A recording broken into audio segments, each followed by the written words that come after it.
What's up, guys? I'm LQ. This is the LQ Review. Thank you so much for joining me here at my YouTube channel. This is where I talk about all the geeky, nerdy stuff that I love to talk about. Movies, video games, comic books, TV shows. And right now, I want to give you guys my review of episode 5 of Stephen King's The Stand, now showing on CBS All Access. And this was my favorite episode of the season so far. And it's funny because, I read some reviews on it, and a lot of people hated this episode. A lot of people just did not like it at all. And for me, it was my favorite one. And I'll tell you why it was my favorite one. And it's because they abandoned the flashbacks. They abandoned the flashbacks. They've abandoned some weird flash forwards that they did early in the season. They abandoned all the silliness, all the contrived ways of telling the story just to tell a regular kind of linear story that fits in with the mythology that I know that is The Stand. So that is why this episode worked for me. Now, I'll say on the negative side, before I start talking about positives, the more this season goes on, the more it doesn't feel like The Stand. Like when I read the book, when I watched the original miniseries, I've had this discussion on this channel before. The Stand is like what motivated me to learn more about religion, to learn more about not just Christianity, but religion in general. The theology behind The Stand fascinated me, and it sent me on this journey that leads me to where I am today, and I'm teaching at a Christian high school. So The Stand was the start of that journey for me. So for me, this is all subjective, but for me, The Stand was always more about the theology behind it, the faith, the battle of good versus evil, God versus devil, Mother Abigail being the Moses character and Randall Flagg being kind of the Antichrist character. That was the crux of what I always felt The Stand was. I felt that it was a theological, is that a word? Theological battle between good and evil, where it was supernatural. It was supernatural because there was God involved and the devil involved, and their war was playing out on Earth. And the more that this series plays out, the more it becomes obvious that the storytellers really aren't interested in that component. Now, it's in there because it has to be in there. There's no way that you can get around it being in there. But they're putting as little of that as possible in the series. It's almost like they're afraid of offending people who don't read the Bible, who aren't Christian. It's like they're afraid of offending those people, so we got to tone it down as much as possible, right? Kind of like the early Narnia movies did. The first two really toned down. It was there because it had to be there, but it was toned down significantly. And then in the third one, when it was produced by Fox, they leaned into it, right? They leaned into the theological aspect of it. But here in The Stand, it just doesn't feel like The Stand. They're going through the beats and they're hitting the beats. There's something in the DNA of this that I just don't feel Stephen King's The Stand in this. We're only about halfway. We're a little over halfway through now, so that could change. When I found out that Stephen King wrote a new ending for this series, and the new ending is going to be, what they feature at the end. I remember telling my wife, I said, they have to keep the hand of God in there. They have to keep the hand of God in there. Without that being at the end, the hand of God coming down and wrapping around the nuke, without that at the end, everything else is lost. Everything else is pointless, and I'm afraid that they're going to omit that and have the bomb go off in some other way. We'll see, but I have a bad feeling about this, as Han Solo would say. I like this episode because it focused on mostly on Las Vegas and what was going on in Las Vegas. And, we finally got to spend some time with Lloyd Henreid. We finally got to spend some time in Vegas. We finally got to see some of the inner workings and mechanizations of Vegas.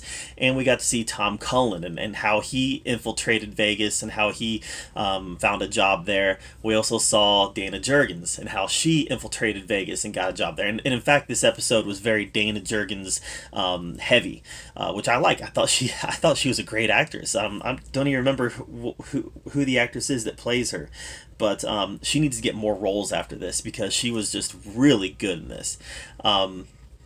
Vegas. It was a different Vegas than the one we got in the 1994 version, and that's because they had more ability to really show some of the filthy things that would happen in a real no consequence environment like this in real life. This leaned heavily into the drugs and the sex, and it just leaned heavily into the things that you would imagine that the offspring of Satan would be promoting. I'm giving you guys what you want. Now just follow me. That's the type of thing that you would imagine would be going on here. And that's definitely what they sold in this version of The Stand. And we saw more of that in this version than we saw in the 94 version. In fact, in the 94 version and in the book, if I remember correctly, they did not allow alcohol or drugs in Vegas. Huh.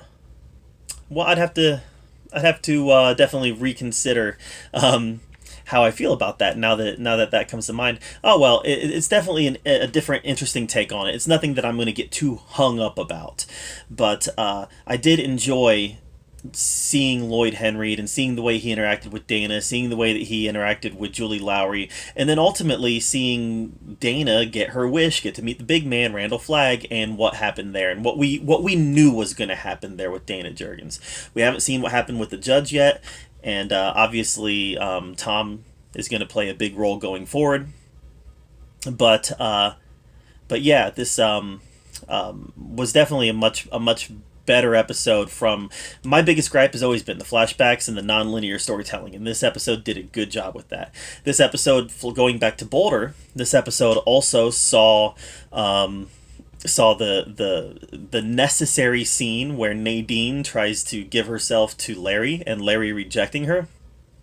I thought it was a little odd that she would even say something like, "I can be free from him," or something in that scenario, and Larry didn't bother to question her. Right, there was no line of questioning there. He just wanted to get her out, and I thought that was a little odd that he didn't pursue that course of questioning. In the original miniseries, Larry was married, and she was coming into a happy home, and that's not what we have in this version. In this version, it was Larry just not wanting to be with her, so he pushed her out. And like I said, the way that she was talking and the way she was like, "I can be free from him," or something like that, I feel like he definitely should have at least followed that line of questioning a little bit. We got Mother Abigail left. That was another necessary thing to happen. Mother Abigail had to leave.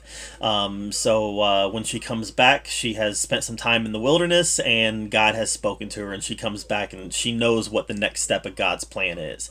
Again, a necessary storytelling beat that we got. We did get also Franny concocting a half-baked plan, kind of a silly, idiotic plan to spy on Harold, and inviting him over to the house for a dinner party, and having Larry go search the house. And it turns out Harold had plans of his own as well, with cameras and whatnot planted at his house, and now cameras planted at Stu and Franny's house. But that whole scene felt a little contrived. It wasn't in the original series, and I don't remember it in the book. I'd have to go back and reread it. Maybe it was there. It's been a while since I've read it. But that whole scene, like I said, felt a little contrived and felt a little convoluted and a little unnecessary. So it convoluted things, and to make it worse, it wasn't really a necessary scene. But like I said, this was a much tighter, more linear story episode that took this story forward, and that was what we needed here. So for me, this was the best episode yet. it's starting, like I said, it's starting to not feel like The Stand. The first couple episodes I was able to give it a pass because they were building up the story, but now we're at a point where, hey, we're halfway through. It should feel like The Stand now. And that DNA just isn't there for me. Hopefully it can get there, and I really hope, I really have high hopes for the end. I haven't hated the series, I haven't even really disliked it, but I also haven't loved it, and that's a bummer. So that's my take on episode 5 of Stephen King's The Stand. What was your take on it? Let me know in the comments down below. I'd love to hear your take on it, and I would love to have a conversation with you about it. While you're down there, make sure you subscribe to my channel. I put out a lot of content, and I want to make sure that you're up to date with everything that I'm doing. And as always, thank you so much for joining me here at the LQ Review, where we get to talk about all the geeky, nerdy stuff that we love to talk about. Until next time, we'll see you guys later.